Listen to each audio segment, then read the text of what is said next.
Friend, welcome back to our channel. आज हम start करेंगे प्रवाह हिंदी कार्य पुस्तिका फॉर कक्षा 6 और 7 के लिए। तो इसमें हम स्टार्ट कर रहे हैं कार्यपत्रक 96। तो हमारा पहला जो प्रश्न है इसमें सॉरी हमें पहले गद्यांश दिया है और पढ़कर अपने साथियों के साथ हमें चर्चा करनी है। तो देखिए हमारे गद्यांश में हमें क्या लिखा है कि अरुणा क्या है जो 8वीं कक्षा की परीक्षा दे चुकी है। अरुणा के पिताजी दर्जी हैं। उनका कहना है कि अब अरुणा की शादी की जानी है, इसलिए उसे स्कूल की पढ़ाई छोड़ देनी चाहिए। उसे घर के काम के साथ दर्जी का काम सीखना शुरू कर देना चाहिए। जबकि अरुणा का कहना है कि उसे आगे स्कूल में जाकर पढ़ाई करनी है, उसे दर्जी के काम में रुचि नहीं है। इस काम और शादी से उसकी आगे की पढ़ाई में बाधा आ सकती है। उसके पिताजी का मानना है कि शादी और दर्जी का काम सीखना ज़्यादा ज़रूरी है।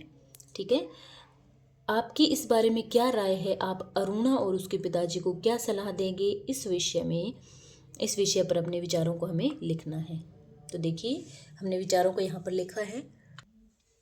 तो विचारों को लिखा है तो इसमें लिखा है, हमारी राय में अरुणा के पिता को अरुणा को आगे पढ़ाना चाहिए, क्योंकि पहली बात की अरुणा की उम्र अभी शादी की नहीं हुई है, और दूसरी बात की अरुणा को दर्जी के कार्य में रुचि नहीं है और वह स्कूल जाकर पढ़ना चाहती है। ठीक है, और इसके बाद वो बोल रहा है कि यदि मुझे अरुणा के पिता मिलते हैं तो मैं कहना चाहूँगा कि अरुणा को पढ़ाना चाहिए, क्योंकि आजकल लड़कियां भी पढ़ लिख कर समाज और देश के विकास में सहयोग कर रही है या कर सकती है। अरुणा को उसकी रुचि के अनुसार पढ़ाई का मौका देना चाहिए। ठीक है, तो यहाँ पर आप लोग अपने फ्रेंड से या खुद के माइंड से, आपके माइंड में जो भी विचार आ रहे हैं, जो भी थॉट्स आ रहे हैं, तो आप यहाँ पर लिख सकते हैं। मेरे वाला अच्छा लगे तो ये भी लिख सकते हैं, और अगर आपको और मन करे तो आप कुछ और भी लिख सकते हैं। तो इसी के साथ हमारा कंप्लीट होता है कार्यपत्रक 96। अगला हमारा कार्यपत्रक है 97। 97 में देखिए हमें क्या दिया हुआ है, कुछ प्रश्न दिए हैं। जैसे, क्या आप अपने दोस्तों के साथ गांव के आसपास या गांव में कहीं घूमने गए हैं? तो अपने अनुभव को शब्दों में लिखिए। तो हमें लिख देना है, हाँ मैं अपने दोस्तों के साथ कई बार घूमने जाता हूँ। कुछ दिन पहले ही हम नज़दीकी गांव जमाल गए थे। वहाँ पर दादा लक्ष्मी चंद फिल्म बनी थी, और वहाँ पर जहाँ जहाँ उसकी शूटिंग हुई वे सभी स्थान देखे, बहुत अच्छा लगा, हमें खूब आनंद आया। ठीक है, तो हमने अपने अनुभव लिख दिए, आप लोग अपने भी लिख सकते हो, और अगर ये अच्छे लगे तो आप ये भी लिख सकते हो। इसी के साथ हमारा दूसरा प्रश्न है, आप अपने परिवार के साथ किसी मेले या हाट में गए हैं? तो उसके बारे में लिखिए। हाँ मैं अपने परिवार के साथ गोगामेडी मेले में गया था। यह गोरखनाथ तथा गोगा जी का प्रसिद्ध स्थल है। तो देखिए मैं अपने परिवार के साथ किसी मेले या हाट में गए होंगे, तो उसके बारे में हम लिख रहे हैं। देखिए, तो मैं अपने परिवार के साथ गोगामेडी मेले में गया था। यह गोरखनाथ तथा गोगा जी का प्रसिद्ध स्थल है। यहाँ पर बहुत श्रद्धालु दर्शन करने आते हैं। मेला भाद्रपद महीने की कृष्ण पक्ष की नवमी को लगता है। यह नौहर तहसील जिला हनुमानगढ़ राजस्थान में स्थित है। ठीक है, तो हमने हमारे जो विचार थे वो लिख दिए। आप अपने विचार भी लिख सकते हो और ये भी लिख सकते हो। आगे वाला प्रश्न है, आपके आसपास आपने कोई बड़ी घटना चोरी की खबर सुनी होगी, उस खबर या घटना के बारे में लिखिए। तो देखिए आजकल दुर्घटना, चोरी की वारदात सभी जगह सामान्य बात है। मैंने भी कई बार इन घटनाओं के बारे में सुना है। कुछ दिन पहले ही हमारे विद्यालय के मुख्य दरवाजे के नज़दीक एक बच्चा भागकर निकल रहा था। उसी समय एक लापरवाह लड़का तेज गति से मोटरसाइकिल चलाकर आ रहा था। उन दोनों की भिड़ंत हो गई, जिसमें बच्चे के सिर में चोट लग गई। इसलिए सार्वजनिक स्थानों पर वाहनों को तेज गति से नहीं चलाना चाहिए। ठीक है, तो इसी के साथ हमारा डन होता है कार्यपत्रक 97। और अगला हमारा कार्यपत्रक है 98। दी गई कहानी को पढ़कर प्रश्नों के उत्तर लिखिए। तो देखिए, एक धनी जमींदार बहुत बीमार था। उसके अपने तीनों पुत्रों ने कहा कि उसकी मृत्यु के बाद वे उसके बिस्तर के नीचे खुदाई करेंगे। उसकी मृत्यु के कुछ दिनों बाद उसके पुत्रों ने उस स्थान की खुदाई शुरू कर दी। खुदाई से एक के ऊपर एक रखे 3 पात्र निकले। सबसे ऊपर वाले में मिट्टी, बीच में सूखा गाय का गोबर और नीचे के पात्र में भूसा भरा था। भूसा मिला। सबसे नीचे एक चांदी का सिक्का था। भाइयों को कुछ समझ नहीं आया। भाइयों ने यह समस्या अपने पिता के मित्र डॉक्टर साहब के सामने रखी तो वे हंसने लगे। उन्होंने कहा, इसका अर्थ बहुत आसान है। तुम कहते हो कि सबसे ऊपर वाले पात्र में मिट्टी है, इसका मतलब वह सबसे बड़े पुत्र को खेती देना चाहते थे। दूसरे पात्र में गाय का गोबर है, इसका मतलब हुआ कि वे दूसरे को पशुओं का झुंड देना चाहते थे। आखिरी पात्र में भूसा है, भूसा सुनहरे रंग का होता है, तो इसका अर्थ है कि वे अपने सबसे छोटे पुत्र को सारा सोना देना चाहते थे। ठीक है। उसके बाद सबसे छोटे भाई ने कहा कि पर एक बात समझ में नहीं आई कि पात्रों के नीचे एक चांदी का सिक्का क्यों था। तो डॉक्टर ने मुस्कुराते हुए कहा कि तुम्हारे पिता जानते थे कि तुम मेरे पास पूछने आओगे, इसलिए यह सिक्का मेरा इनाम है। ठीक है, बहुत ही अच्छी कहानी है, आप लोगों को समझ में आ गई होगी। अब आप आसानी से प्रश्नों के उत्तर दे सकते हैं। तो देखिए, पहला प्रश्न है, पशुओं का झुंड देना चाहते थे। कौन से बच्चे को देना चाहते थे पशुओं का झुंड? तो वे दूसरी जो बच्चा था, मतलब बीच वाला, तो उसको, तो बीच वाले भाई के लिए पशुओं का झुंड देना चाहते थे। दूसरा प्रश्न है, जब भाइयों ने यह समस्या डॉक्टर के सामने रखी तो वह हंसने लगे। रखी शब्द का उपयोग जिस तरह इस वाक्य में किया गया है उसका अर्थ इनमें से किससे मिलता जुलता है? तो रखी मतलब उन्होंने प्रस्तुत की। ठीक है।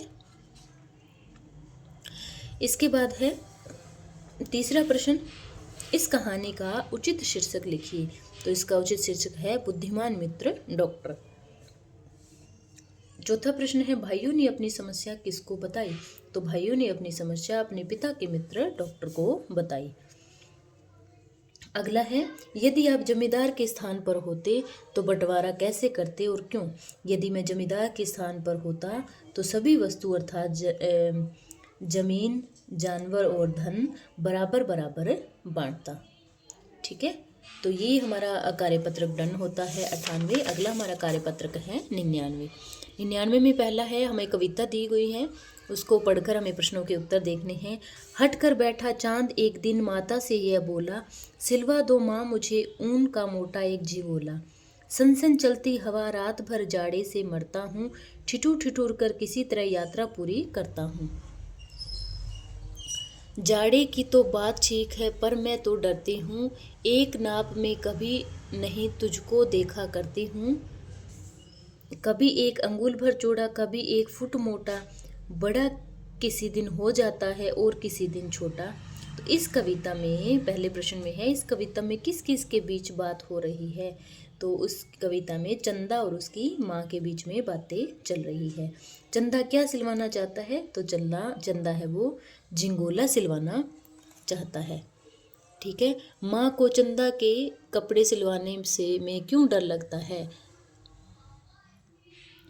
तो क्योंकि चंदा कभी 1 अंगुल भर चौड़ा और कभी क्या है 1 फुट मोटा हो जाता है, किसी दिन बड़ा और किसी दिन वो छोटा हो जाता है, इसलिए उसको उसके कपड़े सिलवाने में डर लगता है। इस कविता में चंदा और उसकी माँ के बीच बातचीत हो रही है, इस बातचीत को अपने शब्दों में लिखिए। तो इसमें चंदा एक दिन अपनी माँ के साथ झिंगोला सिलवाने की हट कर लेता है।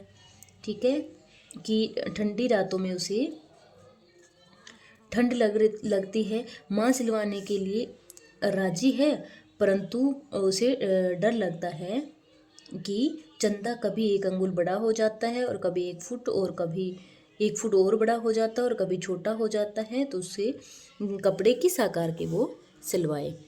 ठीक है, तो ये हमारा चौथा प्रश्न था। इसी के साथ डन होता है कार्यपत्रक 99। अगला हमारा कार्यपत्रक है 100। 100 में दिया है हमें गद्यांश दिया है और प्रश्न बनाकर लिखना है हमें। तो देखिए, मैं कमरे से बाहर जाने पर गिल्लू भी खिड़की की खुले जाले की राह बाहर चला जाता है। दिन भर गिलहरियों के झुंड का नेता बना हर डाल पर उछलता कूदता रहता। मेरे पास बहुत से पशु पक्षी हैं और उनका मुझसे लगाव भी कम नहीं है, परंतु उनमें से किसी को मेरे साथ मेरी थाली में खाने की हिम्मत नहीं है।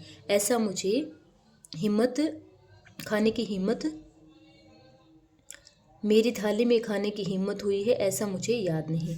मैं जैसे ही खाने के कमरे में पहुंचती वह खिड़की से निकलकर आंगन की दीवार बरामदा पार करके मेज पर पहुंच जाता और मेरी थाली में बैठ जाना चाहता। बड़ी मुश्किल से मैंने उसे थाली के पास बिठाना सिखाया, जहां बैठकर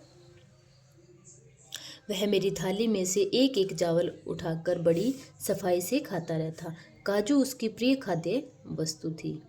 ठीक है, तो अब देखिए हमें यहाँ पर प्रश्नों के उत्तर देने हैं। पहला है, ऊपर गद्यांश में गिल्लू शब्द किसके लिए प्रयुक्त हुआ है और अपने को प्रश्न बनाने हैं। तो गिलहरियों के झुंड का नेता बनकर हर डाल पर कौन उछलता कूदता है। ठीक है, प्रश्न बना दिया। गिल्लू का सबसे प्रिय खाद्य वस्तु क्या है। लेखिका की थाली से एक एक चावल उठाकर कौन खाता है। गिल्लू घर के अंदर कैसे पहुंचता है। तो गिल्लू शब्द प्रयुक्त हुआ है, उसके लिए हमें यहाँ पर प्रश्न बनाने थे।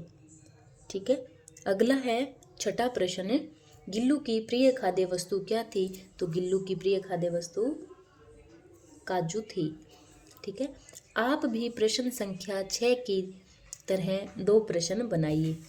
तो देखिए, लेखिका के साथ थाली में भोजन कौन खाता है। तो पशु, पक्षी, बच्चे या फिर गिल्लू।